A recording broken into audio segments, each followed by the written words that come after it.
Bike taxi ಯಾರೆಲ್ಲ ಮಾಡ್ತಿದ್ದಾರೆ ಪ್ರತಿಯೊಬ್ಬರು ಗಾಡಿ ಕೂಡ ಹಿಡಿದು ಸೀಸ್ ನ ಮಾಡ್ತಿದ್ದಾರೆ. ಆದ್ರೆ ಡ್ಯೂಟಿ ಕೆಲಸ ಎಲ್ಲ ಬಿಟ್ಟು ಬುಕ್ ಮಾಡಿ ಕರೆಸಿ RTO ಅಧಿಕಾರಿಗಳಿಗೆ ಹಿಡಿದು ಕೊಟ್ಟಿದ್ದಾರೆ. ಕಂಪ್ನಿಯವ್ರು ಹೋಗ್ಬಿಟ್ಟು ಸ್ಟೇ ತಗೊಂಡ್ಬರ್ತಾರೆ. ಅದಾದ್ಮೇಲೆ ಕಂಪ್ನಿಯವ್ರು ಮಾಡಿ ಏನು ತೊಂದರೆ ಇಲ್ಲ ಅಂತಾರೆ. ಅದನ್ನ ನಂಬ್ಕೊಂಡು ನಮ್ಮ ರೈಡರ್ಸ್ ಹೋಗ್ಬಿಟ್ಟು ಡ್ಯೂಟಿನ ಮಾಡ್ತಾರೆ. ಯಾರು ಹೊಟ್ಟೆ ಮೇಲೆ ಹೊಡೆದೋ ಅಥವಾ ಯಾರಿಗೋ ತಲೆ ಮೇಲೆ ಹೊಡೆದೋ ದುಡಿತಾ ಇಲ್ಲ. ನಮ್ಮ ಕಮಿಟ್ಮೆಂಟ್ಸ್ ಗಳಿಗೆ ನಾವು ಮಾಡ್ಬೇಕು. ಇವತ್ತಿನ ದಿನ ನಮ್ಗೆ ಬೇರೆ ದಾರಿ ಇಲ್ಲ, ಕಷ್ಟಪಟ್ಟು ದುಡ್ಕೋಬೇಕು.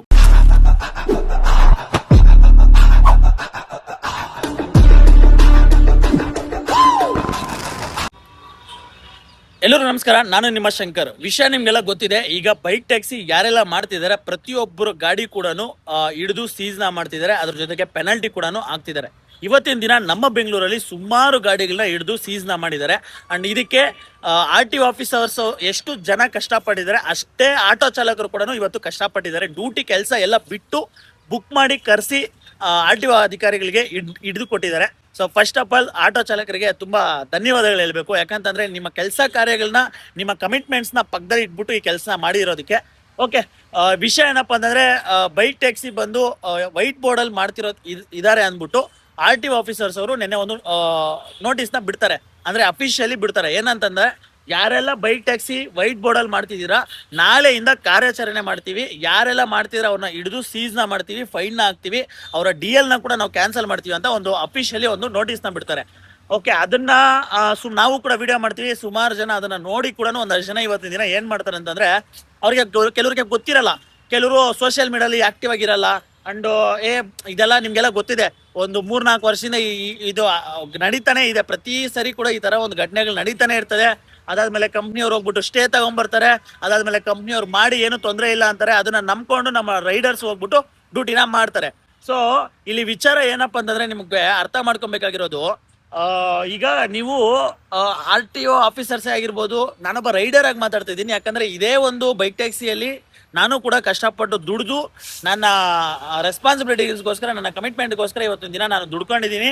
ಇನ್ನು ಮುಂದೆ ಕೂಡ ನಾನು ಇದ್ರೆ ಅಫಿಷಿಯಲಿ ಗೌರ್ಮೆಂಟ್ ಕಡೆಯಿಂದ ಮಾಡಿ ಅಂತ ಪರ್ಮಿಷನ್ ಬಂದಾಗ ನಾನು ಕೂಡ ಮಾಡ್ತೀನಿ. ಯಾಕಂದ್ರೆ ನನ್ನ ಒಂದು ಜವಾಬ್ದಾರಿಗಳಿಗೆ ಅದು ಬೇರೆ ಯಾವ ಕೆಲ್ಸಗಳಿಲ್ಲ, ಯಾವ್ದು ಕೆಲ್ಸಗಳು ನಮ್ಗೆ ಕೊಡ್ತಾ ಇಲ್ಲ ಗುರು, ಎಲ್ಲೂ ಕೆಲ್ಸಗಳು ಕೊಡ್ತಾ ಇಲ್ಲ. ಅದಕ್ಕೋಸ್ಕರ ಅಂತಾನೆ ಎಲ್ಲೆಲ್ಲಿಂದನೋ ಬಂದು, ಎಲ್ಲೆಲ್ಲೋ ಉತ್ತರ ಕರ್ನಾಟಕದಿಂದ ಬಂದು ಅಲ್ಲಿ ಅಭಿವೃದ್ಧಿ ಮಾಡ್ತಾ ಇಲ್ಲ, ಅಲ್ಲಿಂದ ಇಲ್ಲಿಗೆ ಬಂದು ಇಲ್ಲಿ ಪಾಪ ಕಷ್ಟ ಪಡ್ಕೊಂಡು ಬಿಸಿಲಲ್ಲಿ ಮಳೆಯಲ್ಲಿ ಕಷ್ಟ ಪಡ್ಕೊಂಡು ದುಡ್ಕೊಳ್ಳೋಣ ಅಂದ್ಬಿಟ್ಟು ಯಾರು ಹೊಟ್ಟೆ ಮೇಲೆ ಹೊಡೆದೋ ಅಥವಾ ಯಾರಿಗೋ ತಲೆ ಮೇಲೆ ಹೊಡೆದೋ ದುಡಿತಾ ಇಲ್ಲ, ಕಷ್ಟಪಟ್ಟೆ ದುಡಿತಾ ಇರೋದು. ಆಯ್ತಾ? ಆದ್ರೆ ಏನ್ ಗೊತ್ತಾ, ಈಗ ನಾನ್ ಕೇಳೋದೇನಂತಂದ್ರೆ, ನೀವು ಇವತ್ತಿನ ದಿನ ಓಕೆ ಫೈನ್ ಹಾಕ್ತಿದ್ದಾರೆ, ಓಕೆ ಒಪ್ಕೊಂತೀನಿ. ಆದ್ರೆ ನನ್ನ ಪ್ರಶ್ನೆ ಏನಂತಂದ್ರೆ, ನೀವು ಯಾಕೆ ಇವತ್ತಿನ ದಿನ ರೈಡರ್ಸ್ ನ ಬೀದಿಯಲ್ಲಿ ಹಿಡಿದು ನೀವು ಫೈನ್ ಹಾಕಿ ಗಾಡಿನ ಸೀಸ್ ಮಾಡಿ DL ನ ಕ್ಯಾನ್ಸಲ್ ಮಾಡಿದಿರಲ್ಲ, ಅದೇನ ನೀವು ಯಾಕೆ ರ್ಯಾಪಿಡೋ ಕಂಪ್ನಿ ಆಗಿರ್ಬೋದು, ಊಬರ್ ಕಂಪ್ನಿ ಆಗಿರ್ಬೋದು, ಓಲಾ ಕಂಪ್ನಿ ಆಗಿರ್ಬೋದು, ಅಂದ್ರೆ ಯಾರೆಲ್ಲ ಬೈಕ್ ಟ್ಯಾಕ್ಸಿ ನಡೆಸಿದಾರಲ್ಲ ಕಂಪ್ನಿಗಳನ್ನ, ಅಂತ ಕಂಪ್ನಿಗಳನ್ನ ಪ್ರಶ್ನೆ ಮಾಡಕ್ ನಿಮ್ಗಿಲ್ವಾ? ಅವರ ಲೈಸೆನ್ಸ್ ನ ಕ್ಯಾನ್ಸಲ್ ಮಾಡಕ್ ಆಗಲ್ವಾ? ಅವ್ರನ್ನ ಸೀಸ್ ಮಾಡಕ್ ಆಗಲ್ವಾ? ಆ ಆ್ಯಪ್ ನ ಬ್ಲಾಕ್ ಮಾಡೋದಿಕ್ಕಾಗಲ್ವಾ?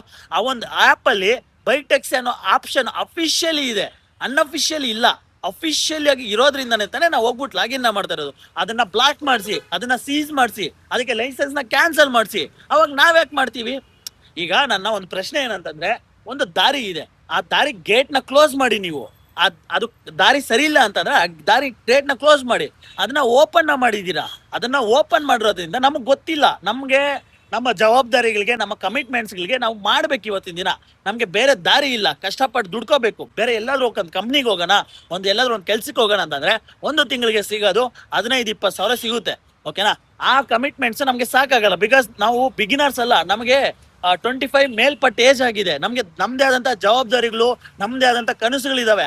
ಅದಕ್ಕೆ 15-20 ಸಾವಿರ ಸಾಕಾಗಲ್ಲ, ಅದಕ್ಕೆ ಜಾಸ್ತಿ ಬೇಕು.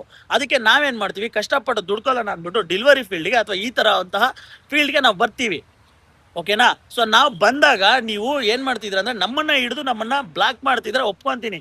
ನಾವು ಮಾಡ್ತಿರೋದು ತಪ್ಪ ಅಂದ್ರೆ ಖಂಡಿತವಾಗ್ಲೂ ನಾವು ಮಾಡ್ತಿರೋ ತಪ್ಪ. ಓಕೆ, ನಮ್ಗೆ ಅದಕ್ಕೆ ಏನ್ ನೀವು ಪೆನಾಲ್ಟಿ ಹಾಕಿದ್ರೆ ಅದು ನಾನು ಒಪ್ಕೊಂತೀನಿ, ನಾನು ಇಲ್ಲ ಅನ್ನಲ್ಲ. ಅದು ಸರಿನೇ, ಓಕೆ, ಅದು ನಾನು ತಪ್ಪು ಅಂತ ಹೇಳಲ್ಲ. ನಿಮ್ ಕೆಲಸ ನೀವು ಮಾಡಿ. ಆದ್ರೆ ನನ್ನ ಪ್ರಶ್ನೆ ಏನಂತಂದ್ರೆ, ಈಗ ಕಂಪ್ನಿಯವ್ರಿಗೆ ಯಾಕೆ ನೀವು ಇದು ಮಾಡ್ತಾ ಇಲ್ಲ? ಆಟೋ ಚಾಲಕರೇ ಆಗಿರ್ಬೋದು, ಹೌದು, ಕಂಪ್ನಿಯವ್ರಿಗೆ ನೀವು ಪ್ರಶ್ನೆ ಮಾಡಿದಿರ, ಇಲ್ಲ ಅಂತ ನಾನು ಹೇಳಲ್ಲ. ಆದ್ರೆ ನಾನು ಹೇಳೋದು, ಪ್ರತಿ ಸರಿ ರೈಡರ್ಸ್ ನ ಹಿಡಿದು ಅವ್ರಿಗೆ ಪೆನಾಲ್ಟಿ ಹಾಕಿ ಅವ್ರ ಗಾಡಿಗಳನ್ನ ಸೀಸ್ ಮಾಡಿಸಿ ಅವ್ರಿಗೆ ನೀವು ಕಷ್ಟ ಕೊಡ್ತಿರಲ್ವಾ, ಅದನ್ನೇ ನೀವು ಯಾಕೆ ಕಂಪ್ನಿಯವ್ರಿಗೆ ಪ್ರಶ್ನೆ ಮಾಡಲ್ಲ? ಬನ್ನಿ ಕಂಪ್ನಿಯವ್ರನ್ನ ಪ್ರಶ್ನೆ ಮಾಡೋಣ, ಬನ್ನಿ ಕಂಪ್ನಿಯವ್ರನ್ನ ಕೇಳೋಣ. ನಾವು ರೈಡರ್ಸ್ ಬರ್ತೀವಿ, ನಮ್ ಬೈಕ್ ಟ್ಯಾಕ್ಸಿ ರೈಡರ್ಸು ಬರ್ತಾರೆ, ಯಾಕೆ ಬರಲ್ಲ? ನಾನೊಬ್ಬ ರೈಡರ್ ಆಗಿ ಮಾತಾಡ್ತಾ ಇದ್ದೀನಿ, ನಾನೊಬ್ಬ ಯೂಟ್ಯೂಬರ್ ಆಗಿ ಮಾತಾಡ್ತಾ ಇಲ್ಲ. ಯಾಕಂದ್ರೆ ನಮಗ್ ಗೊತ್ತು ಆ ಕಷ್ಟ ಏನು ಅಂತ. ಹೌದು, ಈಗ ನಾನು ಕೆಲಸ ಮಾಡ್ತಾ ಇಲ್ಲ ಆದ್ರೂ ಕೂಡ ನನಗೆ ಗೊತ್ತು ಆ ಕಷ್ಟ ಏನು ಅಂತ. ಓಕೆನಾ? ಬನ್ನಿ ಹೋಗ್ಬಿಟ್ಟು ಕಂಪ್ನಿ ಅವ್ರನ್ನ ಪ್ರಶ್ನೆ ಮಾಡೋಣ. ಯಾರು ಬರಲ್ಲ, ಯಾರು ಹೋಗ್ತೀರಾ, ಏನೋ ಮಾಡ್ತೀರಾ, ಅಲ್ಲಲ್ಲಿಗೆ ಅದು ಹೋಗ್ಬಿಡುತ್ತೆ. ಆದ್ರೆ ಇವತ್ತಿನ ದಿನ ಆರ್ ಟಿ ಒ ಆಫೀಸರ್ ಹತ್ರ ನಾನು ರಿಕ್ವೆಸ್ಟ್ ಮಾಡ್ಕೊಳ್ಳೋದಾಗಿರ್ಬೋದು, ಅಥವಾ ಆಟೋ ಚಾಲಕರ ಹತ್ರ ನಾನು ರಿಕ್ವೆಸ್ಟ್ ಮಾಡ್ಕೊಂತ ಇದ್ದೀನಿ, ರೈಡರ್ಸ್ನ ಹಿಡಿದು ರೈಡರ್ಸ್ಗೆ ನೀವು ಪೆನಾಲ್ಟಿ ಹಾಕಿ ರೈಡರ್ಸ್ಗೆ ತೊಂದರೆ ಕೊಡೋ ಬದಲು ಆ ರೈಡರ್ಸ್ ಆನ್ ಮಾಡ್ತಿರೋಂಥ ಅಪ್ಲಿಕೇಶನ್ಸ್ ಇರ್ತಾವಲ್ಲ, ಆ ಅಪ್ಲಿಕೇಶನ್ಸ್ ಹೋಗ್ಬಿಟ್ಟು ಕೇಳೋಣ ಪ್ರಶ್ನೆ. ಅವ್ರನ್ನ ಯಾಕೆ ನೀವು ಪ್ರಶ್ನೆ ಕೇಳಲ್ಲ? ಅವ್ರನ್ನ ಹೋಗಿ ಪ್ರಶ್ನೆ ಮಾಡೋಣ, ಅವ್ರನ್ನ ಹೋಗಿ ಕೇಳೋಣ. ನಿಮ್ಮಿಂದ ತಾನೇ ಇದಾಗ್ತಾ ಇರೋದು. ಈಗ ಫಾರ್ ಎಕ್ಸಾಂಪಲ್ ಯಾವುದೋ ಒಂದೇನೋ ಒಂದು ರೂಲ್ಸ್ ಅಂಡ್ ರೆಗ್ಯುಲೇಷನ್ಸ್ ಇರ್ತದೆ ಒಂದು ಅಪ್ಲಿಕೇಶನ್. ಆ ಅಪ್ಲಿಕೇಶನ್ ರೂಲ್ಸ್ ಅಂಡ್ ರೆಗ್ಯುಲೇಷನ್ಸ್ ನಾವು ಫಾಲೋ ಮಾಡ್ತಿಲ್ಲ ಅಂತಂದ್ರೆ ಅಪ್ಲಿಕೇಶನ್ ನ ಕೇಳ್ಬೇಕು ನೀವು. ಈಗ ನಿಮ್ಗೆಲ್ಲ ಗೊತ್ತಿದೆ, ಏನು ಬೈಕ್ ಟ್ಯಾಕ್ಸಿ ಎಲ್ಲೋ ಬೋರ್ಡಲ್ಲಿ ನಡಿಬೇಕು, ಎಲ್ಲೋ ಬೋರ್ಡಲ್ಲಿ ನಡೆಸ್ತಾ ಇಲ್ಲ ಅಂತಂದ್ರೆ ನೀವು ಕೇಳ್ಬೇಕಾಗಿರೋದು ಯಾರನ್ನ? ರಿಜಿಸ್ಟರ್ ಮಾಡ್ಕೊಂಡಿರೋರ್ನೆಲ್ಲ ನೀವು ಕೇಳ್ಬೇಕಾಗಿರೋ ಕಂಪ್ನಿ ಅವ್ರತಾನೆ ಕೇಳ್ಬೇಕು ನೀವು. ನನಗಂತೂ ಗೊತ್ತಿಲ್ಲ, ಇದೊಂದು ಪ್ರಶ್ನೆ ನಂದಷ್ಟೇ. ನಾನು ಯಾರನ್ನೂ ಟಾರ್ಗೆಟ್ ಮಾಡಿ ಮಾತಾಡ್ತಾ ಇಲ್ಲ. ನನ್ನ ಒಂದು ಪ್ರಶ್ನೆ ಇದಷ್ಟೇ ಇದು. ಸೊ ಈ ಪ್ರಶ್ನೆಗೆ ಯಾರಾದ್ರೂ ಉತ್ತರ ಕೊಡಿ ದಯವಿಟ್ಟು. ಅಂಡ್ ಯಾರೆಲ್ಲ ಬೈಕ್ ಟ್ಯಾಕ್ಸಿ ಮಾಡ್ತಿದ್ದೀರಾ ದಯವಿಟ್ಟು ಯಾರು ಮಾಡಕ್ ಹೋಗ್ಬೇಡಿ, ಯಾಕಂತಂದ್ರೆ ನೀವು ಒಂದು ದಿನಕ್ಕೆ ಕಷ್ಟಪಟ್ಟು ದುಡ್ಕೊಳ್ಳೋದೆ ದಿನಕ್ಕೆ 1000 ಇಂದ 500 ರೂಪಾಯಿ. ನಿಮ್ಗೆ ಏನಾದ್ರು ಗಾಡಿ ಸೀಸ್ ಆಯ್ತಾ, ಅದಕ್ಕೆ ಆದಂತಹ ಪೆನಾಲ್ಟಿಗಳು ಜಾಸ್ತಿ ಇದೆ. ಕಂಪ್ನಿಯವ್ರು ಕೊಡ್ಬೋದು, ಕೊಡದೆ ಇರ್ಬೋದು. ಆದ್ರೆ ದಯವಿಟ್ಟು ಹೇಳ್ತೀನಿ, 500-1000 ರೂಪಾಯಿ ಕಷ್ಟಪಟ್ಟು ದುಡ್ಕೊಳಕ್ ಬಂದ್ಬಿಟ್ಟು ಗಾಡಿಗಳನ್ನ ಸೀಸ್ ಮಾಡ್ಕೊಳಕ್ ಹೋಗ್ಬೇಡಿ. ಒಂದ್ ಸ್ವಲ್ಪ ದಿವಸ ಸ್ಟಾಪ್ ಮಾಡಿ. ಇದಕ್ಕೆ ಮುಂದಿನ ದಿನಗಳಲ್ಲಿ ಏನಾದ್ರು ಆದೇಶ ಬರುತ್ತಾ, ಮುಂದಿನ ದಿನಗಳಲ್ಲಿ ಏನೆಲ್ಲ ನೋಡೋಣ. ನೋಡ್ಕೊಂಡು ಅದಾದ್ಮೇಲೆ ಇದನ್ನ ಮುಂದಕ್ಕೆ ಮಾಡಿ ಅಂತ ನಾನು ಹೇಳ್ತೀನಿ ರೈಡರ್ಸ್ಗೆ ನನ್ನ ಕಡೆಯಿಂದ. ಅಂಡ್ ಅದಾದ್ಮೇಲೆ ಪೆನಾಲ್ಟಿನ ಹಾಕ್ತಿದ್ದಾರೆ ಸುಮಾರು ಕಡೆ. ಸೊ ಇದು ನನಗೆ ಏನ್ ಹೇಳ್ಬೇಕೋ ಗೊತ್ತಿಲ್ಲ.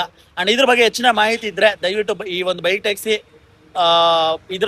ಇವತ್ತಿನ ದಿನ ಏನ್ ನಡೀತಿದೆ ಇದ್ರ ಪ್ರೆಸೆಂಟ್ ಮಾತ್ರ, ಆಯ್ತಾ? ತುಂಬಾ ಜನ ಇವಾಗ ಕಮೆಂಟ್ ಆಗ್ಬೋದು, ನಿನಗೆ ಗೊತ್ತಿಲ್ಲ ಕಣೋ, ನಿನಗೆ first of all yellow board ಅಂದ್ರೆ ಏನೋ ಗೊತ್ತಿಲ್ಲ, ವೈಟ್ ಬೋರ್ಡ್. ಹೌದು, ಅವೆಲ್ಲ ತೆಗೆದ್ಬಿಡಿ. ಅದಕ್ಕೆ ಕೋರ್ಟಲ್ಲಿ ಕೇಸ್ ನಡೀತಾ ಇದೆ. ಅದೇನ್ ಬರುತ್ತೋ ಅಂತಿಮ ತೀರ್ಮಾನ, ಅದಕ್ಕೆ ನಾವು ಬದ್ಧವಾಗಿರ್ತೀವಿ. ಮಾಡಕ್ ಹೋಗ್ಬಲ್ಲ.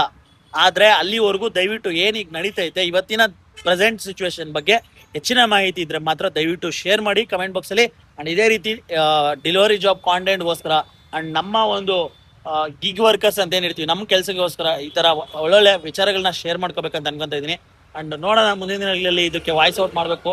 ಸೊ ಇದಕ್ಕೆ ಇನ್ನೊಂದೇನ್ ಗೊತ್ತಾ, ಇಂಥ ಪರಿಸ್ಥಿತಿ ಬರೋದಕ್ಕೆ ಯಾರೂ ಕಾರಣ ಅಲ್ಲ, ಬೈಕ್ ಟ್ಯಾಕ್ಸಿ ರೈಡರ್ಸೇ ಕಾರಣ. ಯಾಕಂತಂದ್ರೆ ಒಂದ್ ಟೈಮಲ್ಲಿ ಕೆಲವೊಂದು ಅಸೋಸಿಯೇಷನ್ಗಳು ಬಂದು ಪ್ರೊಟೆಸ್ಟ್ ಮಾಡೋಣ, ಇದಕ್ಕೆ ನಾವು ನಿಂತ್ಕೊಳ್ಳೋಣ, ಒಗ್ಗಟ್ಟಾಗೋಣ ಅಂತ ಅಂದ್ರೆ ಯಾರು ಬರಲ್ಲ. ಇವತ್ತಿನ ದಿನ ಅನ್ಬೋಗ್ಸಿ, ಆಯ್ತಾ? ಈಗ ಏನ್ ಅನ್ಬೋಗ್ಸಿದ್ರೆ ನೀವು ಅನ್ಬೋಗ್ಸ್ಬೇಕಾಗಿರೋದೆ.